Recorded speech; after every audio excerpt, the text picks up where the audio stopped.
Salve, salve, pessoal! Tá começando agora o podcast Futebol Sem Fronteiras, edição número 56. Hoje estarei ao lado do meu grande amigo Jamil Chad, do meu grande amigo também Eduardo Álvares, e nós vamos explicar para vocês como que o Barcelona, um clube quebrado, que no ano passado perdia Messi, não podia inscrever o Messi, mesmo que o Messi quisesse jogar de graça, correu o risco de ficar fora da Champions League, porque na Liga Espanhola fazia um campeonato mequetrefe durante boa parte da temporada passada, foi eliminado na fase de grupos da Champions League pela primeira vez em 2 décadas, enfim, um Barcelona em crise, de repente, no estalar de dedos, está contratando Lewandowski, Rafinha, Kessié, titular do Milan, campeão da Itália, Christensen do Chelsea, o Koundé, jogador disputado pelo Sevilha, deixou o Chelsea a ver navios, quer ainda trazer o outro, e o outro, e o outro.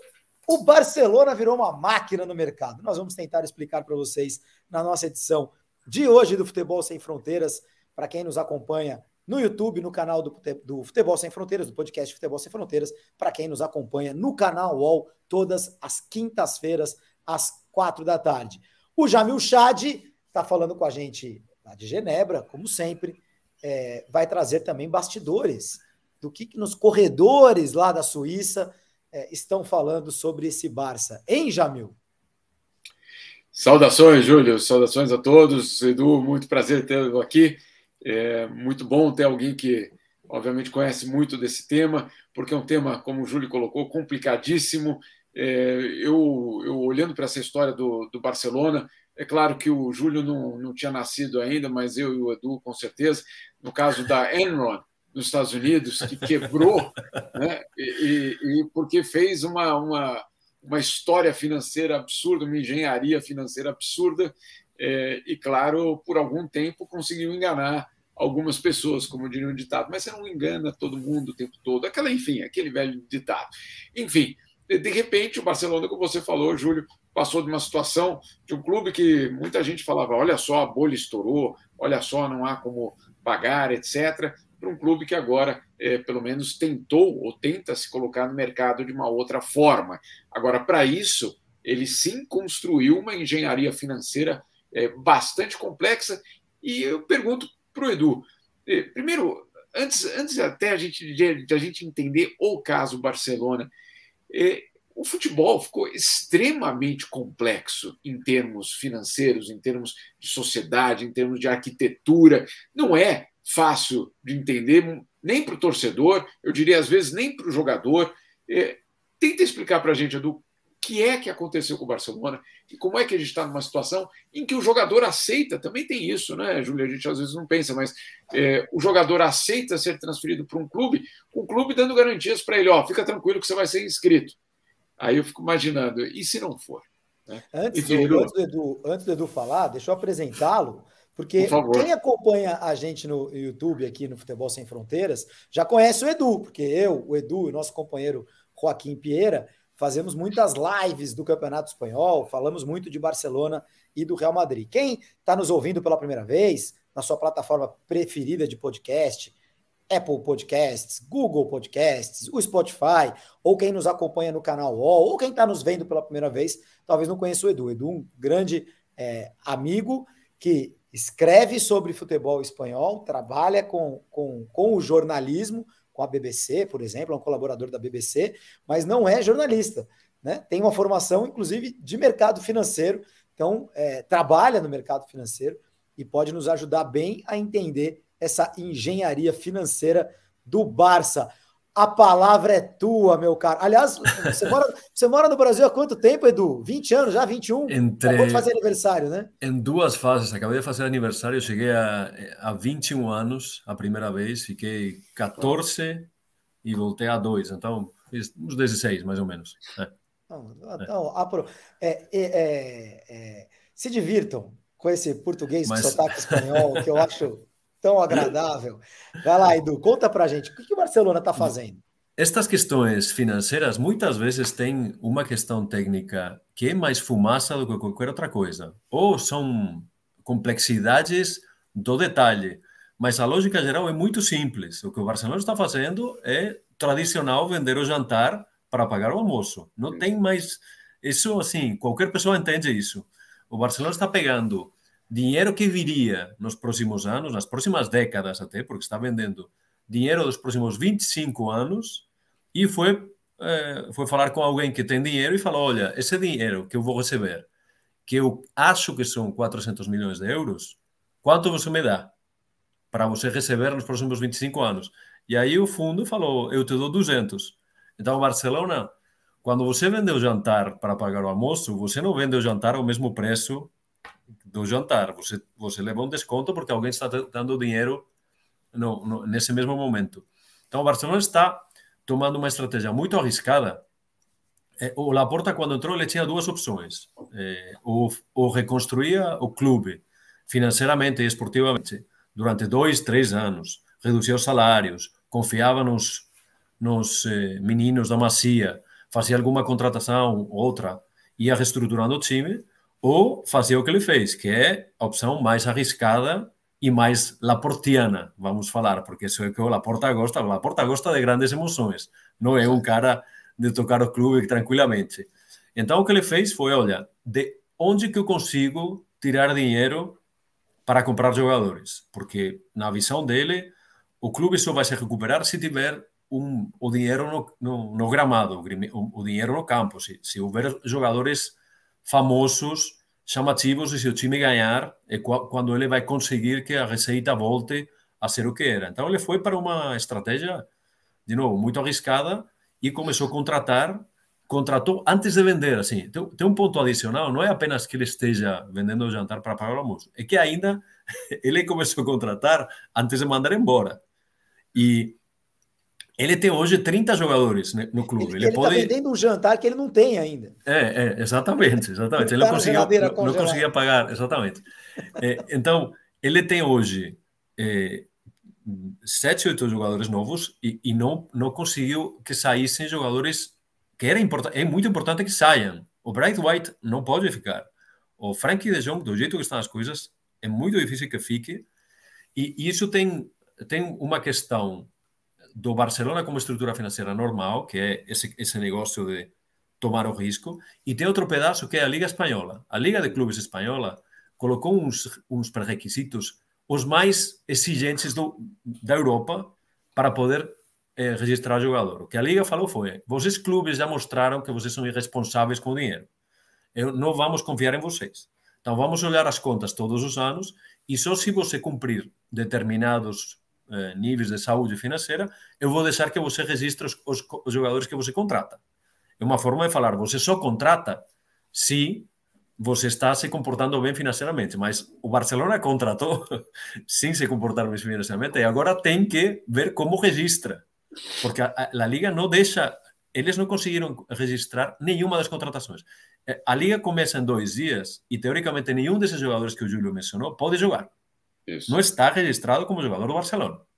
E com a pergunta do Jamil, todos esses jogadores que entraram agora têm uma cláusula que, se eles não forem registrados pelo Barcelona para jogar o campeonato, eles ficam livres. Então, eles poderiam ir para qualquer outro lugar. Evidentemente, o Barcelona pensa... Os que chegaram livres, né, Edu? Os que chegaram livres. O Kessie, o Christensen e o... Está faltando mais um. O Rafinha não, o Lewandowski não. Não, o Rafinha e o Lewandowski foram os únicos que... E o Koundé, né? Esses foram contratados. Mas, basicamente, eles poderiam ir para outro lugar se o Barcelona não conseguir contratar. O Barcelona ainda está tentando vender mais um pedaço do jantar, o jantar de amanhã, porque a Liga falou para eles, com o que vocês fizeram até agora, não conseguimos que vocês registrem os jogadores. Eles não podem ser inscritos. Então, eles ainda estão pensando... Tem 2 coisas que eles precisam fazer até amanhã. Assim, os prazos são esses mesmos. Até amanhã, para que esses jogadores joguem o primeiro jogo do campeonato, o Barcelona tem que vender outro pedaço dos direitos de mídia que eles estão negociando e ele precisa renegociar os contratos de Busquets e Piqué para que eles reduzam o salário deste ano e coloquem esse dinheiro mais adiante. Apenas para fazer uma comparação, a folha de pagamento do Barcelona hoje, se não mudar nada, são mais de 600 milhões de euros. O Bayern de Munique, para comparar, tem 300. o Real Madrid tem 400. Então, o Barcelona paga o dobro aos jogadores do que o Bayern de Munique. Essa é uma situação que, evidentemente, o Laporta tem que resolver, porque a grande questão aqui é que o Barcelona, com uma folha de pagamento de 600 milhões, não é sustentável. Sim. Não consegue. Porque quando o Edu fala de liga, né, Jamil, isso é bem interessante, porque aqui no Brasil a gente está tendo essas discussões, liga forte, liga, como é que chama a outra lá? A dos clubes famosos, é um nome meio... Como é que chama a liga, caramba? A forte é a outra, né? Enfim, daqui a pouco alguém nos Libra, né? A Libra. Enfim. Libra, a Libra. Qual é a grande chave? Por que não sai uma liga no Brasil? Né? Porque cada dirigente está defendendo o seu e tal. Eu acho muito curioso como o Edu cita a Liga Espanhola como uma entidade à parte, mas a Liga, na verdade, é o conjunto dos clubes, né? Quer dizer, o conjunto dos clubes. Se fosse aqui no Brasil, já ia estar falando, o Real Madrid que não está querendo deixar o Barcelona inscrever os jogadores. O Real Madrid é muito influente na Liga e tal, não sei o quê. A Liga é uma empresa com CEO, etc., que administra, em nome dos clubes, os próprios clubes. Né? E na Alemanha, onde a Bundesliga é a liga mais sustentável, mais saudável financeiramente, mais do que a inglesa, mais do que todas, você tem lá alguns numerinhos, alguns gatilhos, que você só pode gastar do teu orçamento um percentual X em salário de jogadores. Você não pode ter 100 milhões de orçamento e gastar 120 com salário. Não pode. E não pode também gastar 95 com o salário, porque e o resto do clube, e os outros funcionários, e por aí vai. Né? Então você tem lá um certo número, um limite. E é por isso que o Barcelona e outros, né, Edu, daqui a pouco você fala sobre isso, não estão conseguindo inscrever jogadores, porque eles não conseguem se encaixar dentro de algumas regras básicas, orçamentárias, de exigência dos clubes na Liga Espanhola. A Liga Espanhola começa nesta sexta-feira, o Barcelona joga no final de semana contra o Rayo Vallecano, né, Edu? O Real Madrid joga contra o Almeria, é isso que está na tabela. É claro, o Barcelona talvez não possa inscrever jogador hoje, amanhã, mas possa inscrever, tem um limite ainda. A gente ainda está dentro do limite de inscrição. Mas aqui no podcast Futebol Sem Fronteiras a gente fala da bola, mas a gente fala do jogo por trás do jogo, né, Jamil? E por trás do jogo que o torcedor, o amante do futebol quer ver, e tá todo mundo na expectativa de ver esse time do Barcelona ao longo da temporada, por trás disso tudo, tá acontecendo um movimento que é muito esquisito, e que eu imagino que aí na Europa, na Suíça, eu não sei, o Manchester City já foi ameaçado de ficar fora de uma Champions League, não ficou, quase ganhou a Champions League em que ele ia ficar fora. O PSG inscreve quem quer, paga salário para quem quer, contrata quem quer, ninguém fala nada. O dono do PSG faz parte do conselho da UEFA. O que aí na Suíça, o que aí na UEFA se fala sobre esses movimentos do Barcelona? Olha, Júlio, em primeiro, agradecer o Edu, porque é uma explicação muito boa essa do jantar. Porque, de fato, é isso, é você antecipar a receita futura para pagar o atual. Às vezes o torcedor fala, mas isso não me interessa, isso não tem nada a ver comigo. Tem 100% a ver contigo. Cada vez que você vai no estádio gritar contra o teu time, você tem que saber exatamente por que aquele teu time está naquela situação, por quê. E não adianta culpar o técnico, culpar o árbitro, culpar o atacante, etc., se você não entende como é formado o clube hoje. E isso é muito importante que o Edu colocou. Aqui, Júlio, tem uma mistura, eu diria, de suspeita permanente agora em relação ao Barcelona, um pouco como o Edu falou, porque foram vários anos de contratos secretos, de tentativa de driblar as regras, de se apresentar como um clube moralmente acima do bem e do mal, quando na verdade ele sabia que era muito diferente. Então tem uma reação ao Barcelona que não é exatamente do Real Madrid. É uma reação, acima de tudo, por exemplo, na UEFA, aqui que eu conheço o pessoal, da auditoria, que diz de uma forma muito clara, agora eu vou olhar cada linha que aparecer da conta do Barcelona. Porque, claro, eles mesmos foram pegos de surpresa de que um clube dessa dimensão poderia tentar driblar. Agora, não há nenhuma dúvida de que também existe uma crítica muito grande em relação a atitudes seletivas, né? Que você possa ter uma punição talvez menor para um ou para o outro, que você possa tentar acomodar, porque todo mundo sabe a dimensão desses clubes dentro da Europa e economicamente o que eles representam. Então, a UEFA sabe disso tudo. A UEFA tem absoluta consciência de que você tem essas várias forças jogando o jogo. Agora, é um momento bastante importante esse. Por quê? Nós estamos no pós-pandemia, né? Durante a pandemia, muitas dessas regras foram suspensas, né? O fair play financeiro também foi suspenso, para dar oxigênio para o futebol. Como aconteceu? É uma espécie de auxílio emergencial, né? Sem grana, mas é o que foi feito em várias partes do mundo, quando, de repente, coisas que eram impensáveis foram feitas em termos de distribuição de dinheiro. O UEFA fez mais ou menos a mesma coisa. Olha, pessoal, não quero olhar para a conta de vocês. Ou quero olhar, mas vou dar um desconto grande aqui. Agora acabou esse período.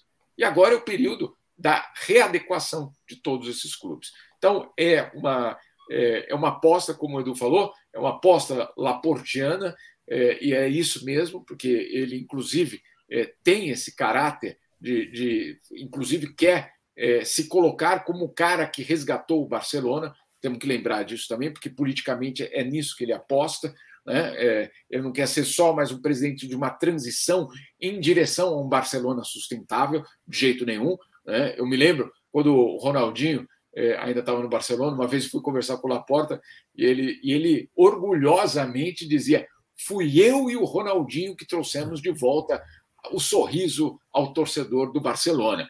Então, é isso que ele quer. Agora, ele faz isso de uma forma perigosa. Um dos grandes debates aqui, talvez o Edu me corrija, mas um dos grandes debates é a questão de um volume que, claro, para quem tem conta na Suíça não é muito, Júlio, mas são 150 milhões de euros que misteriosamente foram contabilizados como sendo dinheiro que vieram de fora. Mas o que é que o Barcelona fez? Pelo menos essa é a acusação. Ele criou uma empresa, ele mesmo criou uma empresa, e essa empresa foi lá e comprou os direitos, ou seja, pagou para o Barcelona 150 milhões de dólares. Agora, calma aí. A empresa é tua mesmo. Não, mas ela é de fora. Não, mas ela é tua. Você é o proprietário da empresa. Então não é dinheiro de fora. É você que transferiu o dinheiro para essa empresa que então comprou. Né? É por isso que eu falei. Quem lembra da Enron, talvez se lembre um pouco de coisas muito parecidas.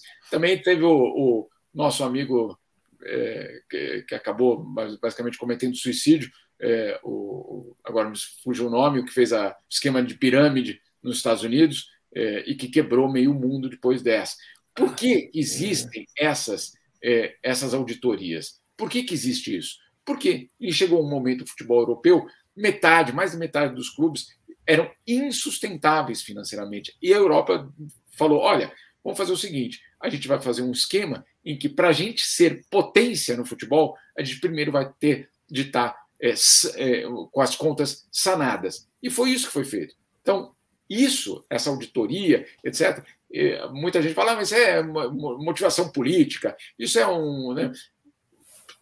Talvez em algum lugar tenha, mas a base disso tudo é garantir a potência do futebol europeu. São, em termos financeiros, e, claro, capaz de manter esse poder por muito tempo.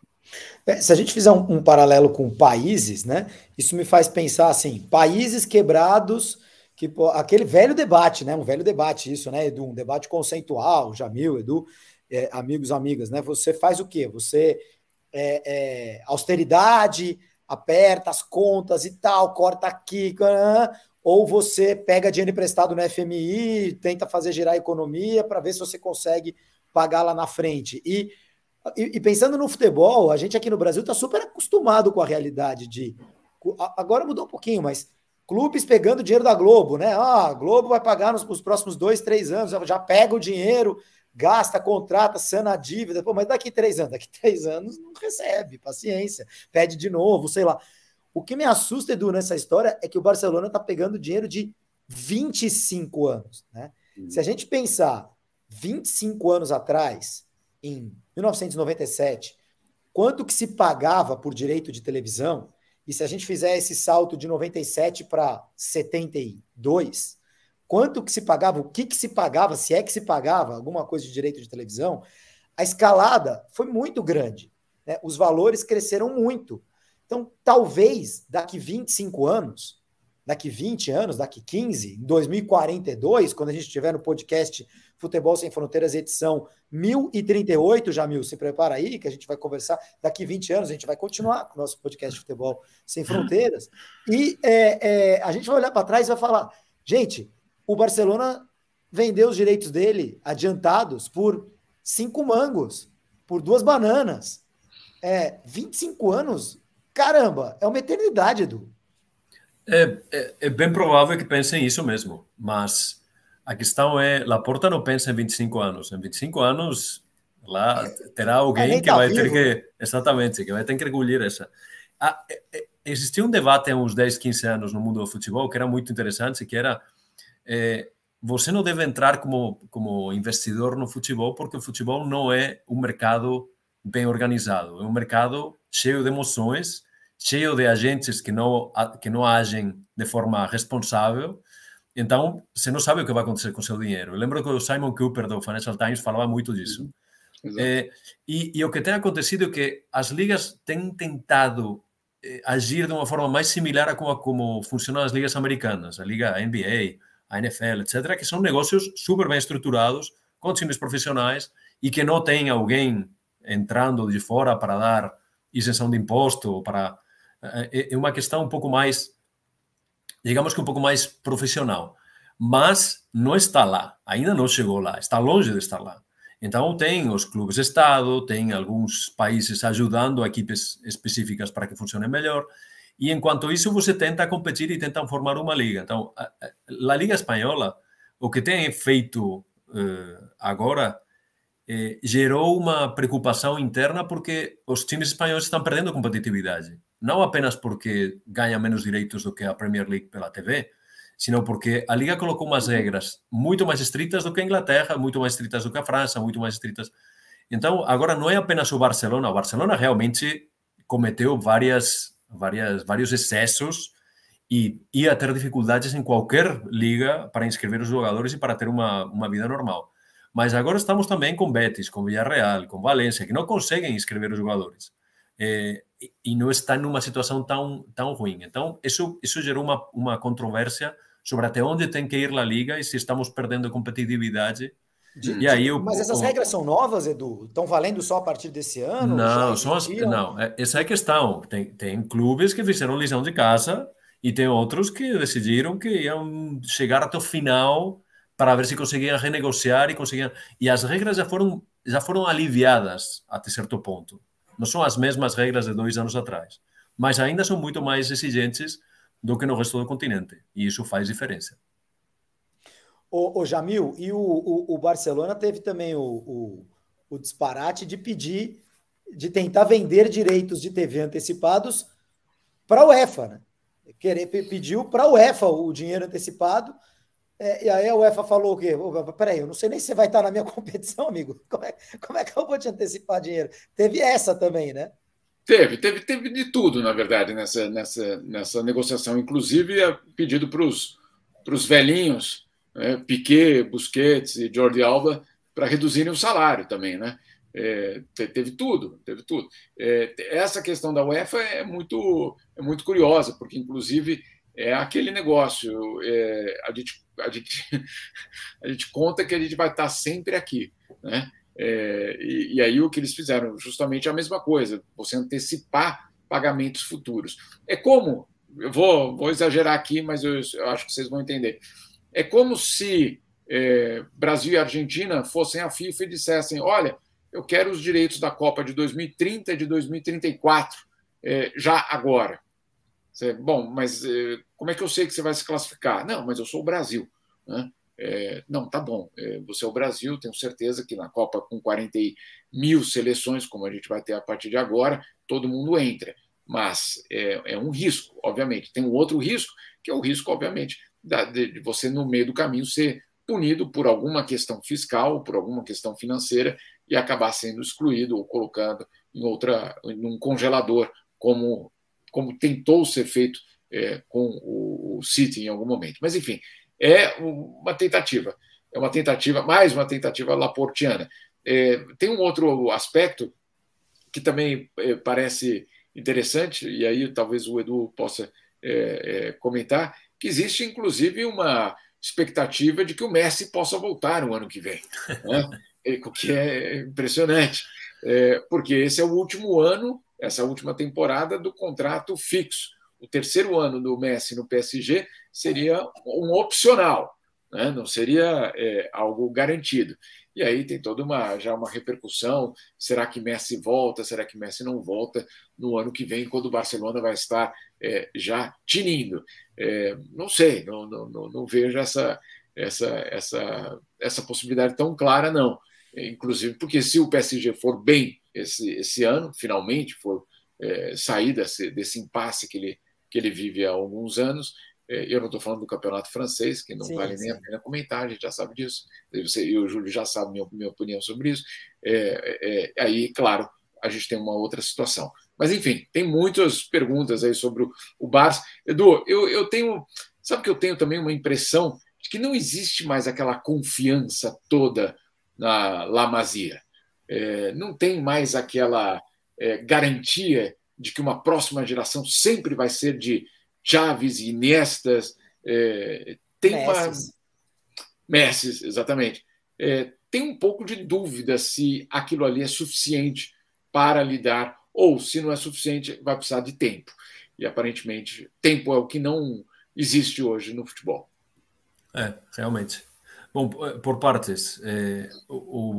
Há uma questão de Laporta que é tentar se desligar do que aconteceu no passado e colocar a gestão de Bartomeu e de Rosell como um desastre, que realmente pode-se concordar tranquilamente que foi um desastre. Mas ele está fazendo muitas coisas parecidas. Então, ele está contratando... Grande parte dos problemas de salário que tem hoje é porque Bartomeu pagava 5 milhões de euros na primeira temporada, 10 na segunda, 15 na terceira e 30 na quarta. Então, quando chega a quarta temporada, você fala, eu estou pagando 30 milhões mesmo para este jogador? Não é possível. Só que você não estava pagando salário de mercado nas primeiras duas. E ele está encontrando isso com Frenkie de Jong, por exemplo. É invendável hoje Frenkie de Jong, porque ninguém quer pagar o salário que ele tem, que ele estava perdoando para os anos seguintes. A questão é que Laporta está fazendo exatamente a mesma coisa. Contrata Koundé, paga 7 milhões na primeira temporada, 10 na segunda, 14 na terceira. Aí já virá alguém para resolver o pepino na terceira e na quarta temporada. E a questão dos 150 milhões que você comentou, de novo, tem questões que parecem complicadas do ponto de vista financeiro. Isso se explica muito simples. Isso é maracutaia, é fraude, direto. Sim. Isso não tem. Eu fui mais diplomático, Edu. Eu falei que era estou contando. Mas não é questão tanto de ser diplomático, mas que parece que são umas operações super complicadas e que tem que ter uma cabeça financeira super treinada. Não. Esse aqui é fraude mesmo. É dinheiro que pego de um bolso, coloco no outro e digo que é dinheiro novo. Não é. Você sabe que não é. E é até vergonhoso você ser pego fazendo uma coisa dessas. Então, não é legal.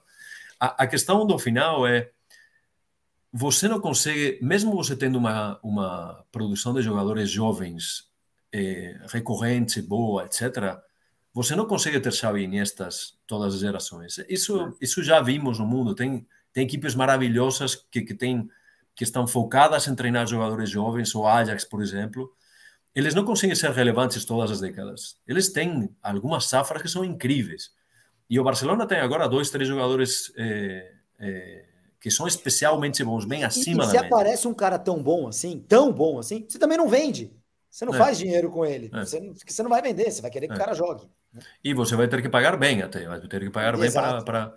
Então, hoje, o Barcelona tem exatamente 2, 3 jogadores. Eles falam de 10, porque todo cara que sai da Masia é o novo Messi, mas depois você vê a realidade e você vê o Abde do ano passado, que falavam que era uma coisa incrível, já não sabem para onde vender o Abde. Tem uma série de questões aí que são eles gerando expectativas de que as coisas vão ser melhores do que elas são. Mas, e nessa questão de gerar expectativas, Laporta é um mestre.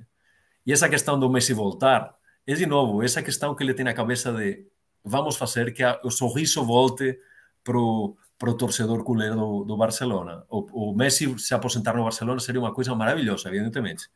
mas se vai colocar mais 70, 80 milhões de salários numa folha de pagamento de 600, assim, bate contra a realidade, diretamente bate contra a realidade. Não é uma coisa que pareça viável hoje. Ele teria que vender metade do time para fazer um espaço para o Messi voltar. Ou aí sim voltar de graça, né? Ou aí sim voltar para topar, não receber salário nenhum. Né?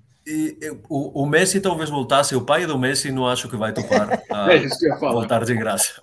Tem uma empresa atrás, o pai do Messi na folha salarial, né?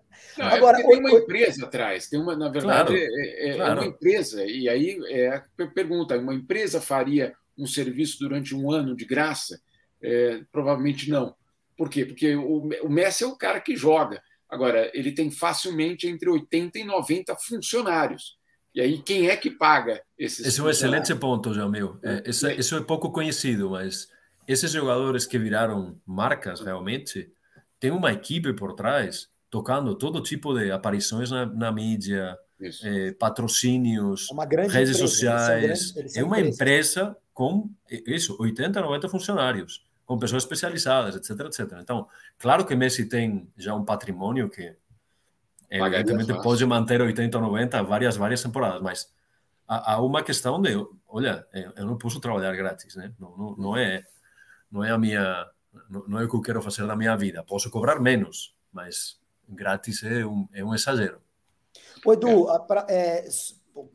Messi à parte, a gente está nessa realidade aí, Liga Espanhola começa nesse final de semana, inclusive você pode, quem acompanha a gente no Futebol Sem Fronteiras, quem está assistindo a gente no canal UOL, inscreva-se no Futebol Sem Fronteiras, nessa quinta-feira, às 9 da noite, eu, o Edu, Joaquim Pieira, nosso amigo catalão, estaremos fazendo uma prévia da Liga Espanhola, vamos falar time por time, quem vai chegar, quem não vai chegar, falar um pouco mais esportivamente dessa disputa Real Madrid-Barcelona, então nos acompanhe no canal Futebol Sem Fronteiras. A Liga começa nesse final de semana e tem essa história de jogadores não podendo ser inscritos por vários times, mas o grande tema é o Barça.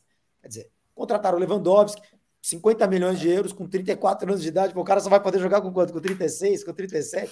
Contratar o Lewandowski. Os alemães estão levantando o chope até hoje. Você já conta pra gente sobre isso, né? Sobre essa visão alemã aí do que o Barça fez, né? Agora, vai começar o campeonato. Vão dar um jeitinho, Edu? Tem que dar, né? Assim, vão deixar os caras irem embora. Eu acho que o PSE, o Christensen, podem ficar livres para assinar com outros. Acho que eles já deviam saber disso e vão esperar o imbróglio se resolver. Mas esse imbróglio tem como ser resolvido? Vai ser resolvido? Qual é o teu feeling? Eu tendo a pensar que sim, porque é o velho too big to fail, né? O Laporta colocou todas as peças para falar eu montei um super time e agora você não me deixa jogar. Basicamente, ele cria uma situação de fato. Quero fazer um Barcelona, Real Madrid, que o mundo inteiro vai assistir e tal, e aí? Eu estou fazendo que a Liga volte a ter, depois de ter saído o Messi, o Cristiano e tal, eu montei outro super time para que a Liga recupere essa primazia ou consiga concorrer com a Premier em termos de talento e de apelo, né? Então, eu acho que devem dar um jeito. A Liga está sendo super estrita, tá? Está sendo até mais estrita do que eu pensava. Então, eu acho que eles vão ter que fazer alguma coisa. Como eu falava, entre hoje e amanhã, provavelmente reduzam alguns salários, provavelmente entre algum dinheiro a mais, e com isso, eu acho que eles vão conseguir inscrever os jogadores. Mas eles ainda vão ter um problema gigantesco de folha de pagamento, eles vão ter que reduzir o que eles pagam mês a mês, porque está completamente fora da realidade, e vão ter que ter sucesso esta temporada. Isso de novo, se este time não chegar nas semifinais da Champions, se este time for eliminado na fase de grupos, alguma coisa do tipo, é uma catástrofe para o Barcelona. O Barcelona não sei de onde vai tirar o dinheiro, vai ter que vender de novo outro pedaço e vai ficar, realmente vai ser hipotecar o patrimônio do clube.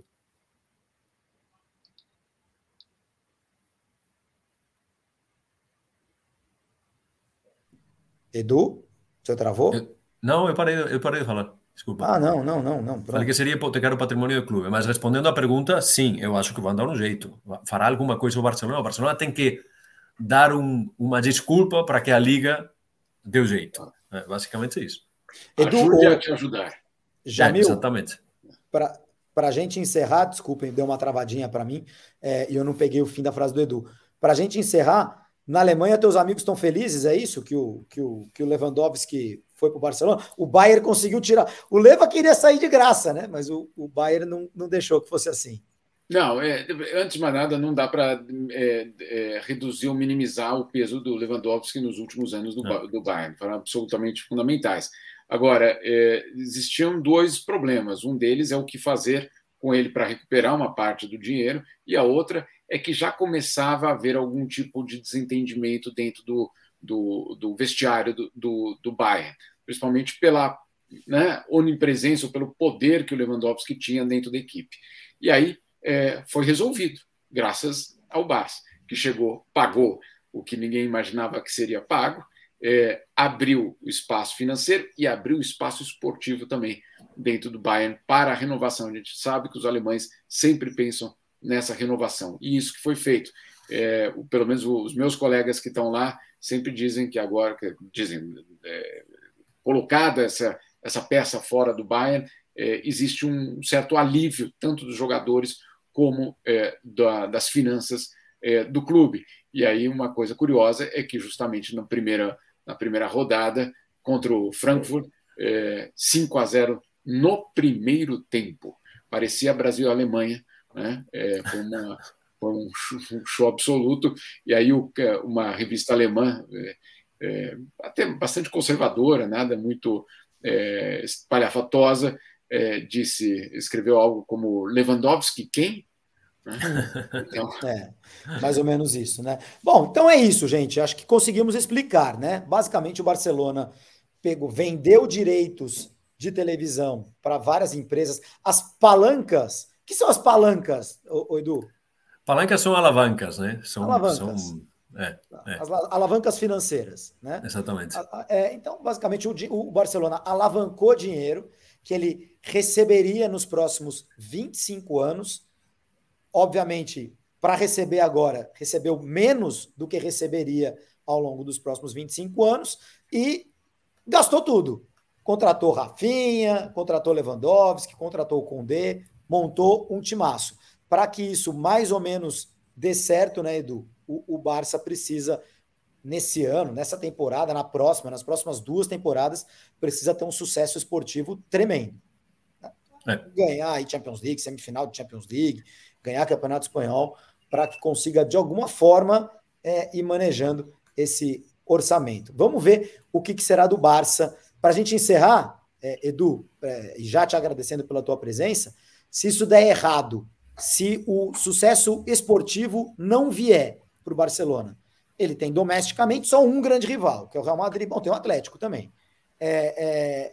O Jamil caiu aqui. Fica um abraço para o nosso Jamil. A gente está encerrando o Futebol Sem Fronteiras.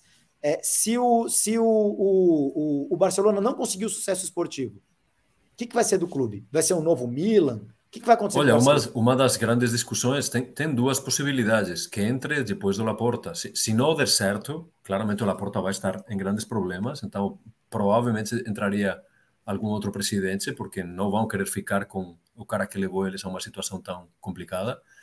E ele teria 2 possibilidades. Ou virar um Milan, na verdade, seria vários anos de ter que jogar com uma folha de pagamento muito mais baixa, de ter um time logicamente menos competitivo e tentar arrumar as finanças, arrumar a casa, investir na reforma do estádio, que é outro investimento gigantesco que eles têm que fazer.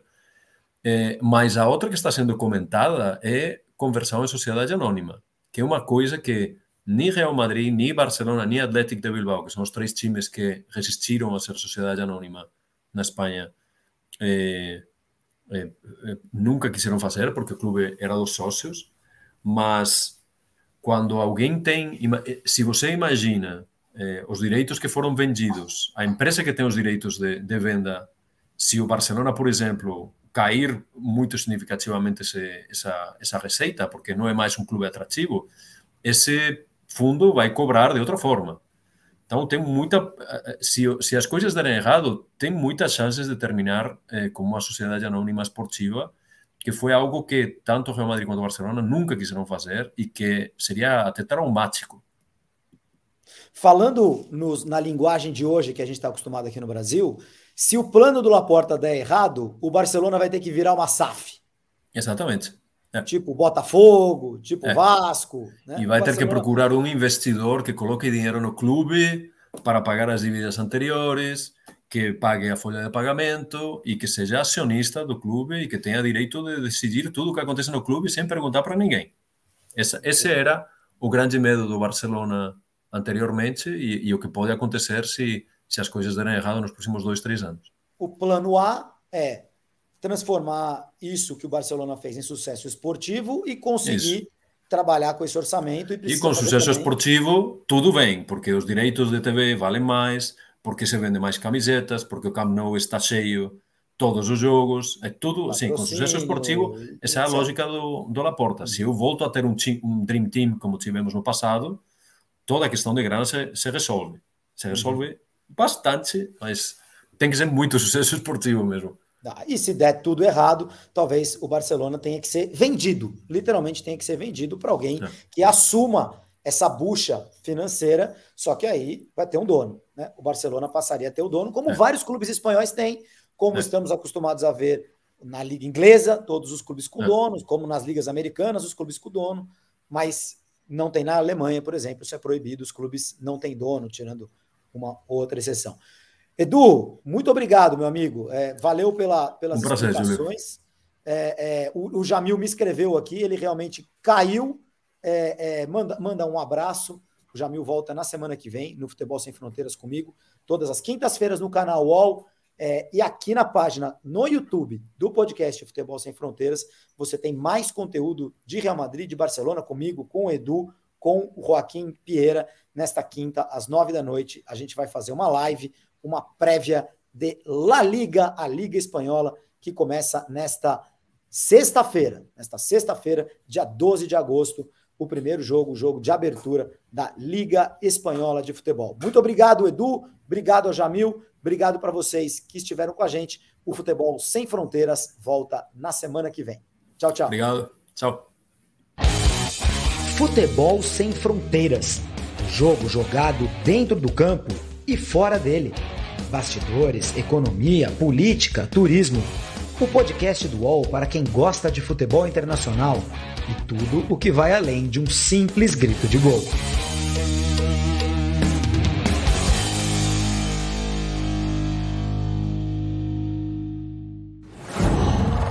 UOL.